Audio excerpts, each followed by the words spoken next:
All right, good afternoon, and welcome to this week's Iowa Learning Farms Conservation webinar. Matt Helmers with Iowa State University, and this webinar is part of our Advanced Cover Crop series, Beyond the Basics.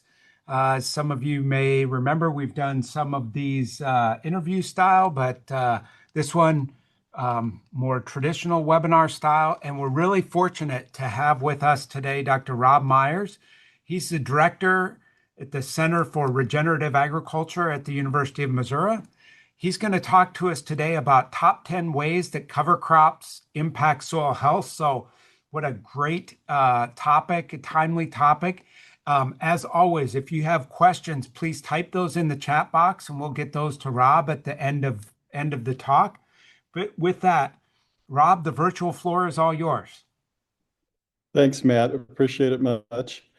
So when we think about cover crops, I'm sure everybody on this webinar is well aware that cover crops impact soil health. But if you're like me, when you go out into a field to cover crops, what do we focus on? We focus on what we can see, right? The above ground part. And that's certainly important. It's doing lots of good things for us, most importantly, capturing sunlight and converting it into good things for the soil, but also, of course, intercepting raindrops and providing some potential biomass for grazing animals.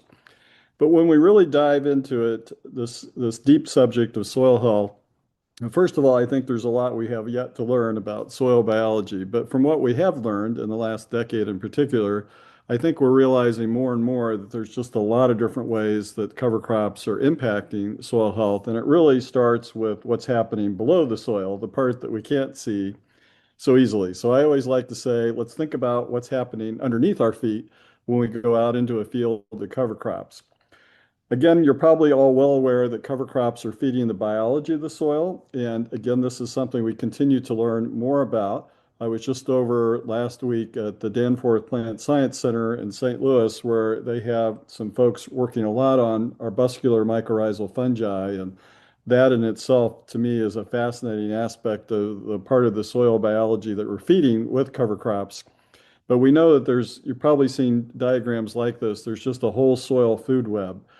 I sometimes reflect back on my grade school experience. It was probably similar to most of you, where we learned about the food chain in the ocean, right? That there was the plankton feeding the shrimp, and the shrimp were feeding the little fish, and the bigger fish could eat those. But I think it was easy for us as kids to visualize that more easily because these were all things we could see, especially the fish and the shrimp part.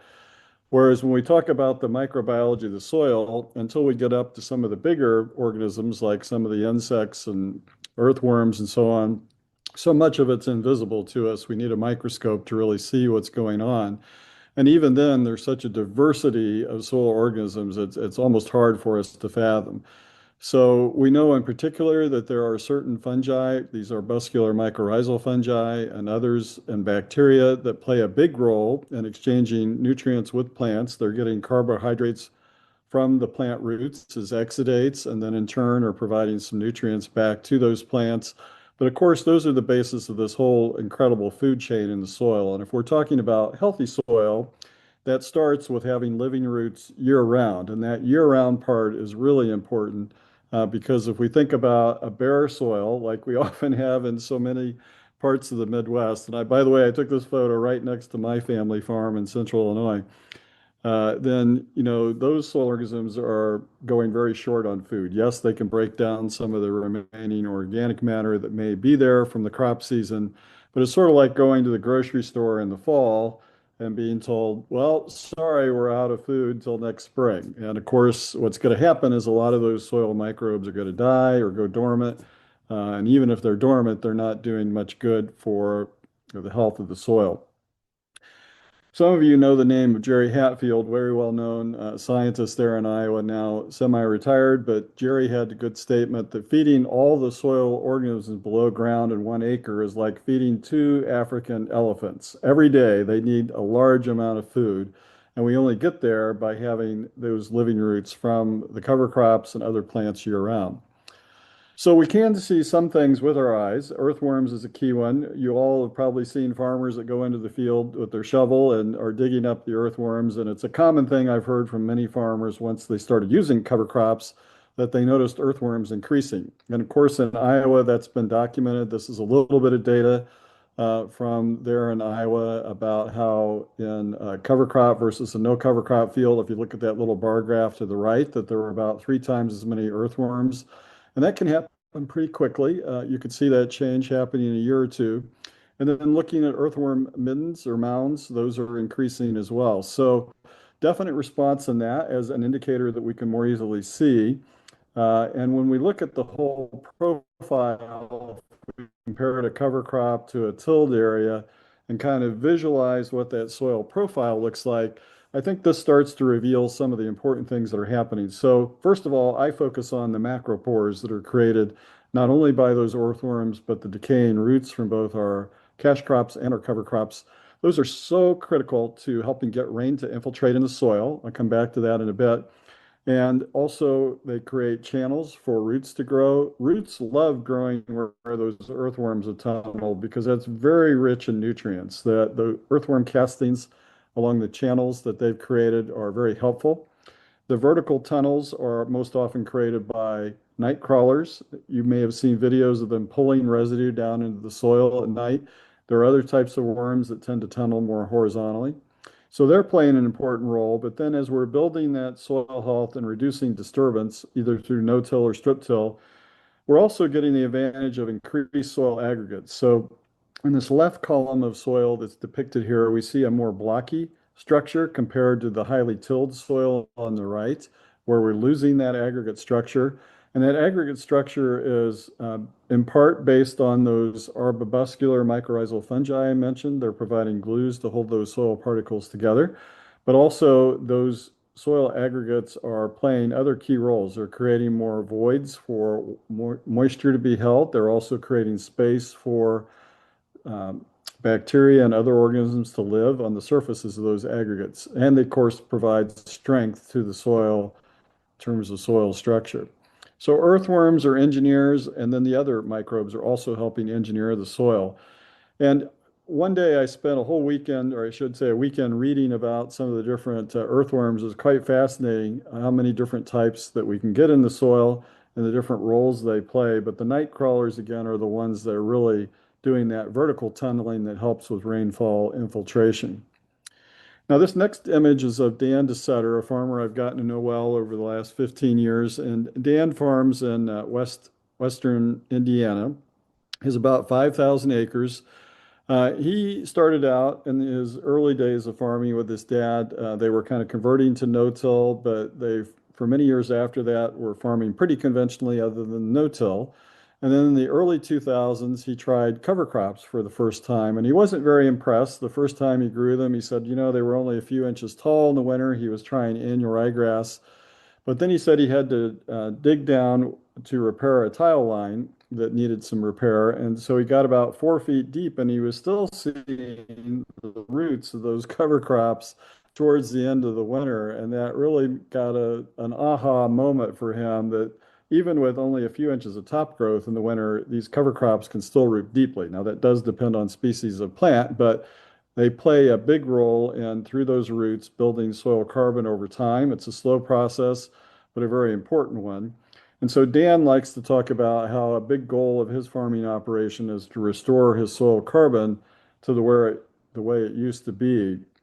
And it's a sad fact that we've lost, on average, about half of the carbon in our soils nationally. We often talk about the soil we've had eroded, and that's a big issue as well. But I think less attention gets paid to the fact that so many of our agricultural soils are really depleted in organic matter from what we used to see when these fields first started being farmed. The good news is that we can gradually start to rebuild that in most of our soils. It's easier in some locations and soils than others, but in many cases, we can rebuild that organic matter over time, particularly by keeping living roots year-round and by reducing disturbance of the soil. Because every time we till, we're going to oxidize some of that soil organic matter. So cover crops, both because we can use them effectively with minimal till situations and also because of those living roots, are going to play a big role in that potential to rebuild our soil carbon, our soil organic matter. Now, you all know organic matter in the soil is helpful, But if you're talking to somebody else about this, I like to use the phrasing, let's think about a sponge versus a brick. So if we've got a sponge, that's reflecting, of course, high amounts of pore space in the soil. And also, it's going to provide a situation where we got more water holding capacity. That sponge-like soil that has higher organic matter is going to have more ability to feed the soil microbes. It's going to improve crop rooting. The roots are going to grow more easily, and we're going to get more nutrients out of that higher level organic matter over time. But just keep in mind, it's like we've cut that sponge in half and taken half of it away. So we're trying through cover crops to rebuild that sponge-like capacity of our soil over time. Now, I quickly alluded to nutrients. I think in this year of very high nitrogen prices, it's worth kind of revisiting this topic of how cover crops can help with soil nutrients. I don't want to claim they're a panacea. It's not like we can just grow some clover and immediately not need any nitrogen. It depends a lot on how long we're letting that cover crop grow, and are we focusing just on legumes in our cover crops, or are they part of a mixture? But if we do have the ability to plant a nitrogen needing cash crop like corn a little later, that can allow us to get some more nitrogen fixation from that cover crop. And many of our cover crop species that are winter annuals, such as crimson clover, hairy vetch, Austrian winter peas, do have the potential to fix 100 pounds or more of nitrogen if we can leave them growing long enough in the spring. Now, if we're terminating them really early, we're not going to get nearly that much. We may get 20, 30, 40 pounds if we're terminating them quite early. I do like to mention, though, that when I was getting my PhD at University of Minnesota, it was kind of more the nitrogen input-output model that, hey, if we want 200 bushels of corn, we need to put on 200 units of nitrogen. I think now we're realizing that it's a lot more complex cycle and that there's a lot of leakiness in the system when it comes to nitrogen in particular. We get, of course, it's been well documented in Iowa, we can get leaching of nitrates in the soil that get into tile lines. We also have some nitrogen going off into the atmosphere, denitrification. So a key role of the cover crops is to help keep that nutrients in cycling and keep it in the root zone. It's not going to eliminate the loss of nitrogen entirely, but it can minimize some of that loss of nitrogen. It's going to hold some of those nitrates in the plant root zone, reduce that leaching, and to some extent can reduce denitrification. And if we're applying manure, it can also help with the recycling of that AM manure, in part by creating a healthy, thriving soil microbial community. Now, another way you're probably aware that cover crops can help with nutrients is not just fixing nitrogen, but also scavenging nitrogen and to some extent other nutrients like phosphorus. So radishes have particularly been noted for that, but really a lot of our cover crops can play that role of helping capture some leftover nutrients. This is really important if we have a dry summer where maybe not all the nitrogen has been used and the rain hasn't had as much impact in leaching it in the soil. Those cover crops can help capture any of that unused nitrogen and make it more available for the next year.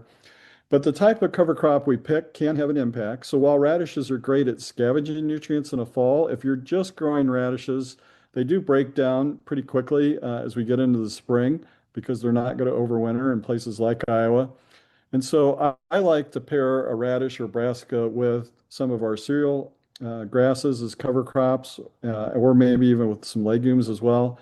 That allows us to maybe better cycle those nutrients in a way that ultimately benefits that growing cash crop.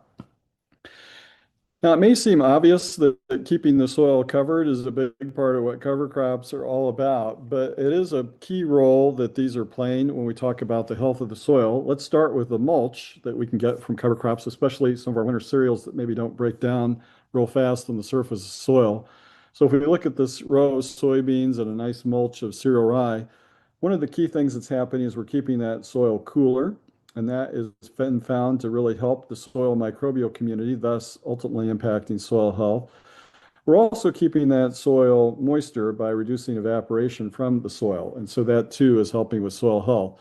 And although it's not as much of a soil health thing, of course, another benefit is just that rye and the mulch are both going to help suppress certain weed issues, which is great.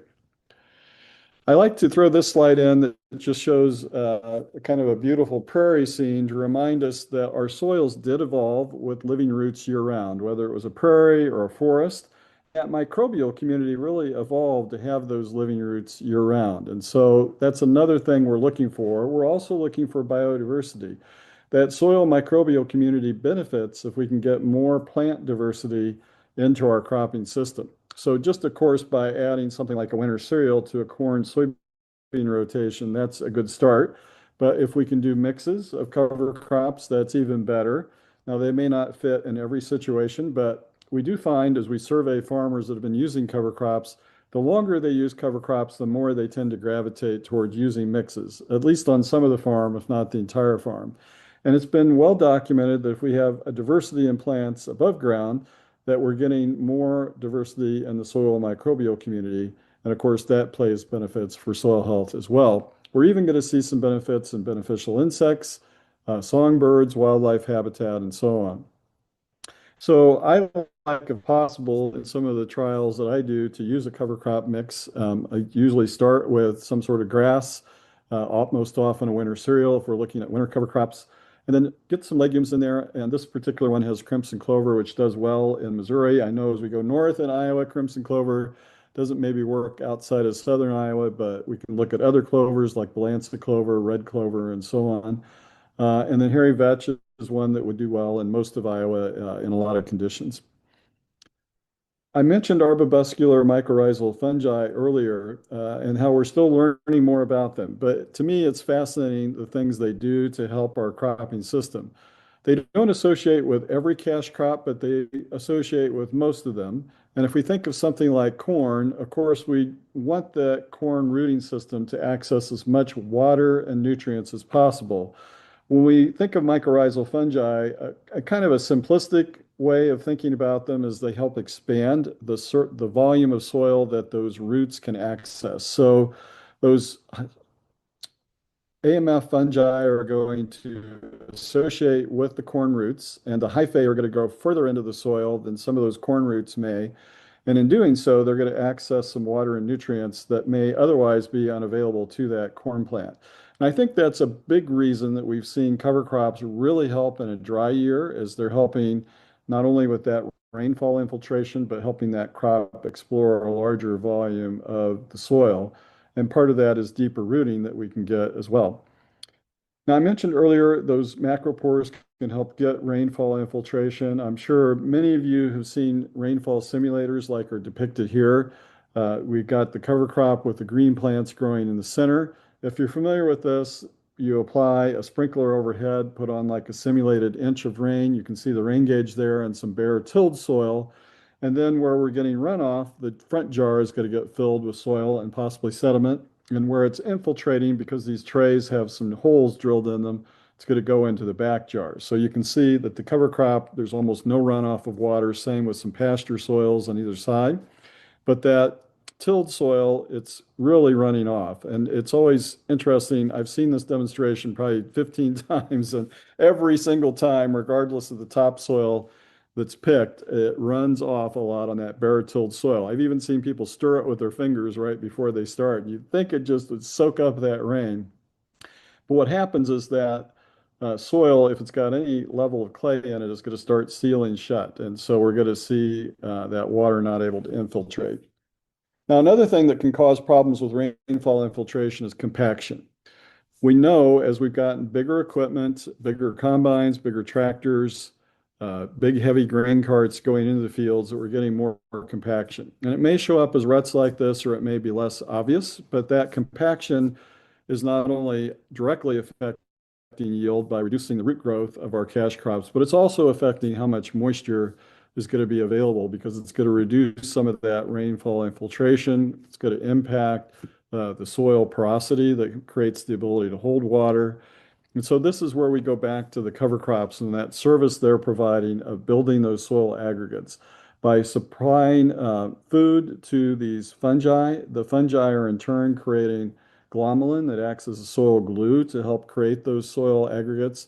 And those aggregates are so critical to the structure and strength of the soil to help reduce future compaction and also help recover from compaction. So Ohio State did this really good set of studies over a several year period looking at using deep ripper tillage equipment in kind of a conventional fashion versus using cover crops to address compacted soils. They did different levels of compaction, and they found that overall the cover crops were at a minimum equally effective to the deep tillage ripping, and in the long term, they were a better solution because they help keep that soil open. When we go through with a ripper, it can help short term, but those soils can swell back together over time. And I would also say the cover crop can be, if anything, less expensive than using, if you've got to have a bigger tractor to pull that deep ripper, you're burning a lot of diesel fuel. Of course, you've got labor and equipment costs there. Versus that cover crop that again is going to provide a better long-term solution. This is a key thing with that soil compaction, which is also important for soil health. All right, getting down to the last couple points here. We've been spending a lot of time lately at our Center for Regenerative Ag focusing on the reintegration of livestock into cropland. And we think that cover crop grazing is a tremendous tool to do that. And what's going to make it even easier is virtual fencing. But as we're grazing cover crops, I think we need to recognize that our soils did develop with herbivores, whether it was buffalo on the prairie or other herbivores in the woods. Those microbes, I mentioned they're used to those living roots. Well, they're also used to the manure, urine, and saliva of those grazing animals. And when we have that taken away from the system, I think it's fair to assume that microbial community, for the most part, is not going to function quite as well. And we've seen a lot of evidence, particularly anecdotally, but some research is starting to show this, that when we put the grazing animals back in, we can build soil health more quickly. And you see a lot of the more advanced soil health farmers, that's something they'll start with a simple cover crop, and they get a diverse mix, and then they add grazing animals, and they feel that really helps speed up their process of rebuilding soil health. So traditionally, we've been doing cover crop grazing with single strand or double strand electric fencing, but nowadays we're doing a lot at our university with virtual fencing, and that's kind of a whole nother talk. But if you haven't paid much attention to virtual fencing, take a look at it. There's a lot of great stuff just in the last year becoming available with virtual fencing for cover crop grazing. Okay, last point I wanted to touch on is soil erosion. Now, you may think, well, soil erosion is important, but how does it relate to soil health? Well, when we think of cover crops, if we're just thinking of our normal approaches of let's reduce our tillage, let's get in some terraces, those help, but we can still get a lot of erosion happening, both gull, really, and sheet erosion. But if we can add cover crops in between our terraces, that can play a big role. Studies show over 90% reduction. And I know Matt being on with the Iowa Strips program, that adding those prairie strips is another key way to reduce erosion in the landscape as well as provide other benefits. But what we're trying to do is use the cover crops, living and dead plant leaves, to reduce the detachment that causes from that raindrop hitting the soil. Those cover crop root channels and earthworm tunnels are going to help that rain infiltrate rather than starting to run off the surface and cause transport. And those roots will help also anchor the soil and, of course, the residue as well. So by reducing that erosion dramatically, the key thing for soil health here is that the most intense biological activity happens near the surface of the soil. And if that's the soil we're losing in an erosion event, then we're losing the most healthy part of our soil, which of course we don't want to happen. So a key thing when the overall soil health picture is, as with other things with cover crops, reducing that erosion. So you put it all together. This is something we developed for SARE. To me, cover crops are a unique agronomic tool. They're like that Swiss Army knife that they can do so many things for us. I've just touched on 10 of those things, and I haven't even gotten into things so much like weed control that they also provide benefits with. So bottom line, cover crops are clearly a great choice for building soil health. I know you came into this aware of that, but hopefully diving into some of these additional thoughts about soil health was of interest to you, and happy to take any questions or comments. So back to you, Matt. All right. Thanks so much, Rob. I'll get through these logistical slides. You can catch your breath, and we have some questions that have come in, and keep them coming in if you have them. I want to really thank our Iowa Learning Farms key partners that make the conservation webinar series possible. The Iowa Department of Agriculture and Land Stewardship, the Iowa Department of Natural Resources, the Iowa Nutrient Research Center, and the Leopold Center for Sustainable Agriculture. Without those key partners, this webinar series would not be possible. If you watch this webinar live and are wanting to earn a CCA CEU, please email Elena Whitaker, ALENAW, at iastate.edu by 5 o'clock today. Include your name, the name you entered to watch the webinar, and your CCA number. Again, ALENAW at iastate.edu. Next slide. If you watch this webinar live and are willing to fill out a voluntary survey, we'd greatly appreciate it. Only one survey response is needed for all 2026 webinars. You can go to that iowalearningfarms.org/survey or scan the QR code. Let's go to the next slide. Next week, we're going to have Robert Sabo, that's a research scientist with the US EPA Office of Water. He's going to talk about enhancing nutrient pollution reduction strategies through standardized tracking of agricultural and urban nutrient fluxes. So please tune in next week for Robert Sabo. Do we have, okay, if you, all of our webinars are archived. You can go to the Iowa Learning Farms webpage or our YouTube channel. As long as the recording works, this will be archived and available. So if you know somebody that might benefit from this, please let them know about it and let them know where the webinar is located. And I think that should be all our slides. Yep. Okay. Let's get to some of these questions. Let's go. Yeah. Any trials to see what species of roots resist compaction best? Not as much as we need. I think there's some evidence that the winter cereals in general are among the whole. If you look, there's over 40 species of cover crops being sold today, but the winter cereals are, as a group, probably our best bet.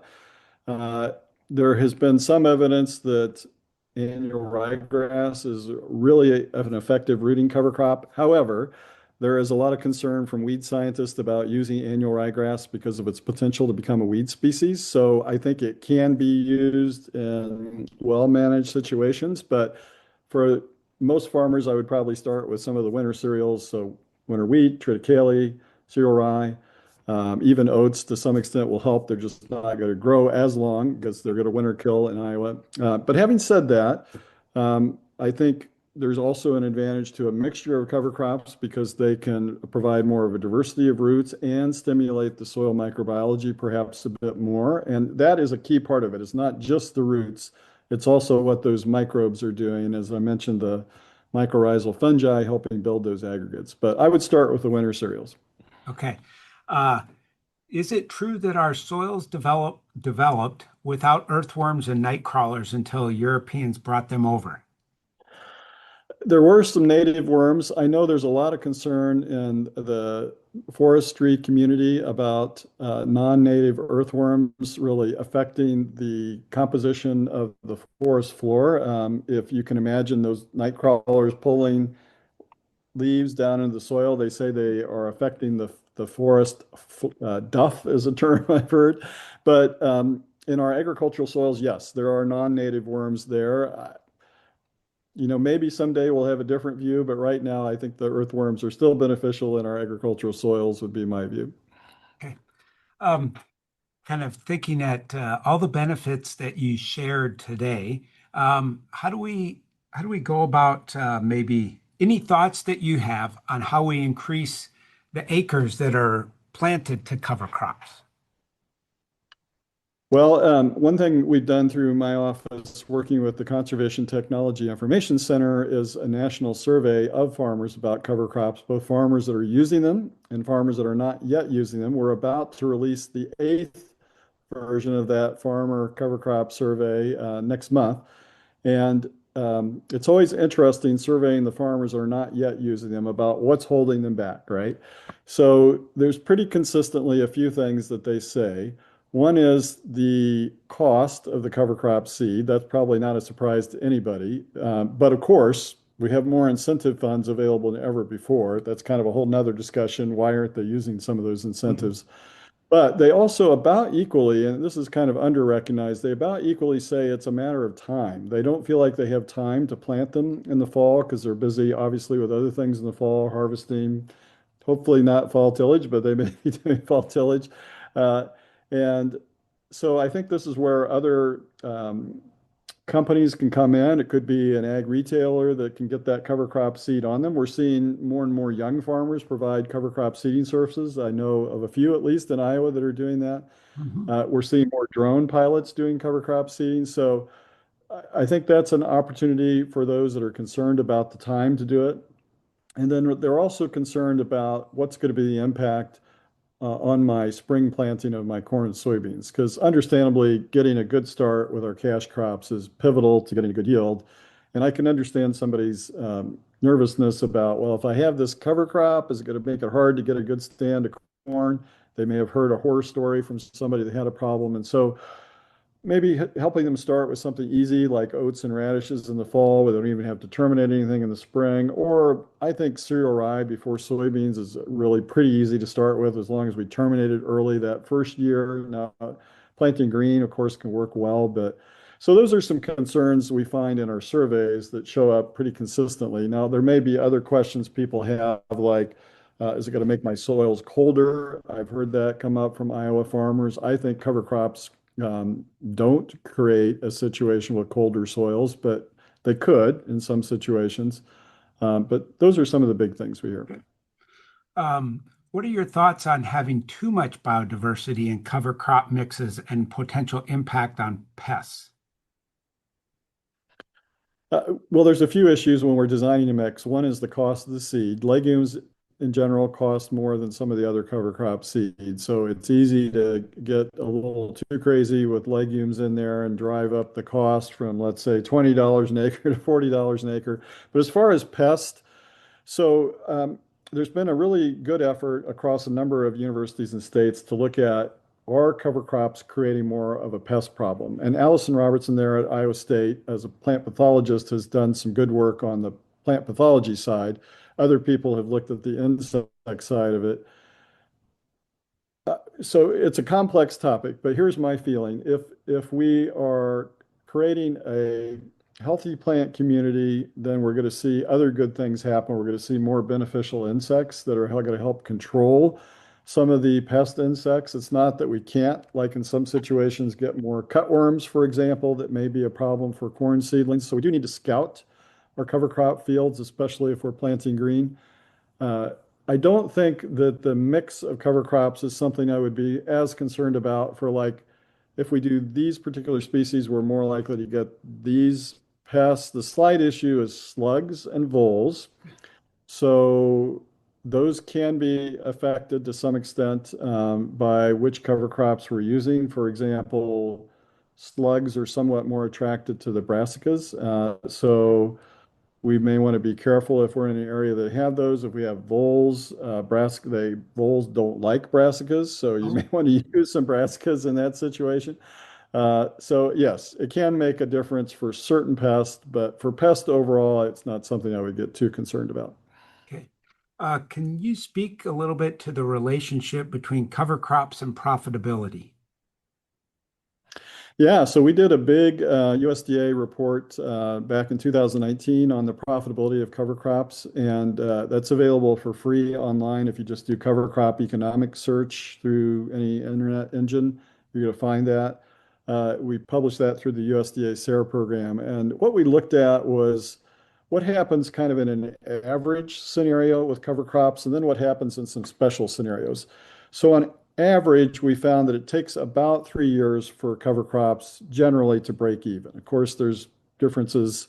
Some may be faster and slower, but that first 2 years, you're going to be losing a little money, mainly because of the cost of the seed. You might have some termination cost as well.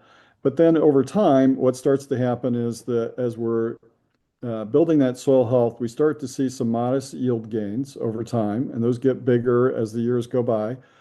And then we also start to see many, but not all farmers starting to cut back some on their input cost, either their fertilizer and or some of their herbicide cost.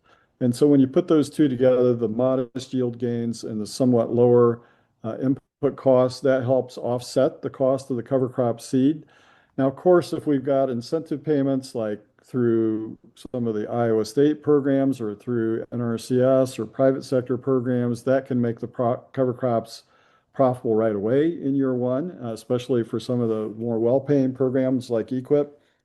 Also, I would say there are other things that can make cover crops pay off quickly. I talked about cover crop grazing.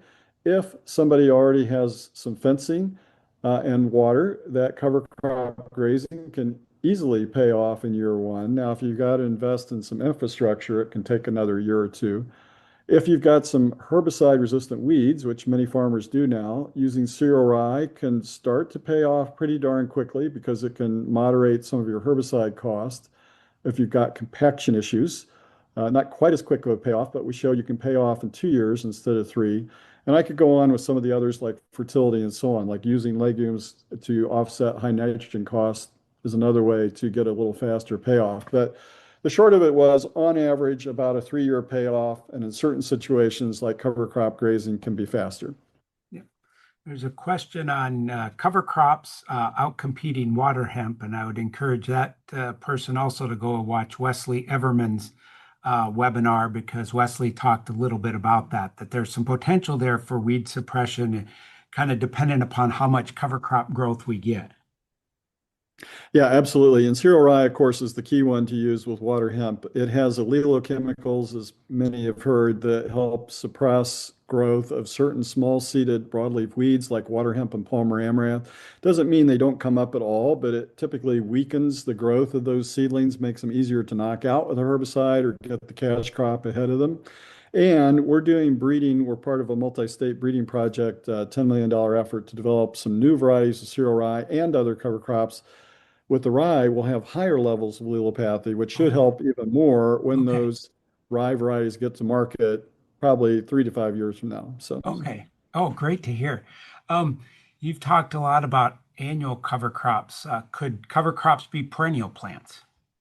yeah, it would be great if we can figure out how to do that economically. I know there's been some good research there in Iowa looking at things like Cura clover as a clover that's a perennial that could be used in corn systems. It shows some potential. It's kind of tricky to get established, a little expensive to get established, but everybody I've talked to that's worked with Cura clover says once you do get it established, it's pretty resilient. There's also been trials there in Iowa looking at Kentucky bluegrass with corn. That's an interesting one where the idea is the bluegrass is not going to grow as actively in the middle of the summer when the corn's setting its yield. You can knock it back a bit with a light dose of herbicide when you're planting the corn. So yet to be determined if that's going to be a good system for everybody. Of course, the bluegrass can be kind of expensive, but I think we need to keep looking for some of those solutions where either it's an annual that can reseed itself or a perennial that could be used in the system. And of course, Matt, you know all the benefits of doing prairie strips with perennials in the field. So that's Yeah. another great way to go. Yeah, for that individual, I'd encourage them to look for the Regen PGC website, because Dr. Raj Raman and Dr. Dan Anderson and Dr. Ken Moore and many others are looking at that, and they're yeah, like you said, looking at Kentucky bluegrass, but also Radix hybrid babosa as well. That might Oh, be I a forgot little about bit that one. more. Yeah. Yeah, that one, it may need less suppression and maybe more just based on light Yeah. when it starts to go dormant. Okay, how can we measure baseline soil health and biological activity? There's a lot of potential soil health tests to use. Various groups have been looking at this. I think the best work has been done by the Soil Health Institute, and they came out about 2 years ago with a set of recommended soil health indicators that to kind of keep the cost down for doing soil health tests. So they suggest looking at active carbon, looking at aggregate stability, doing some sort of test for biological indicators. That could be a soil respiration test. And those are some key ones. There's a fourth one I'm forgetting at the moment. But if you look at the Soil Health Institute website, they've got a lot of information on the recommended soil health tests they had. Now, again, other groups have also come out with recommendations. But the bottom line is I don't think we need necessarily to do 15 different soil health tests. Just more information could be good, but it also is very expensive, which I think has kind of limited farmers from using soil health tests as much as they should. So I certainly recommend doing soil health testing. And even when we're starting the process of using something like a cover crop, it's good to go in and look at that. If you can sample not only the field, but a area that is less disturbed, like a fence line, or maybe even an adjacent pasture or hayfield, that can kind of provide a little indicator of what would this look like as we start to manage the soil differently. So certainly recommend soil health test. Okay, great. Are there challenges with adopting cover crops, either real or perceived, that are unique to irrigated systems?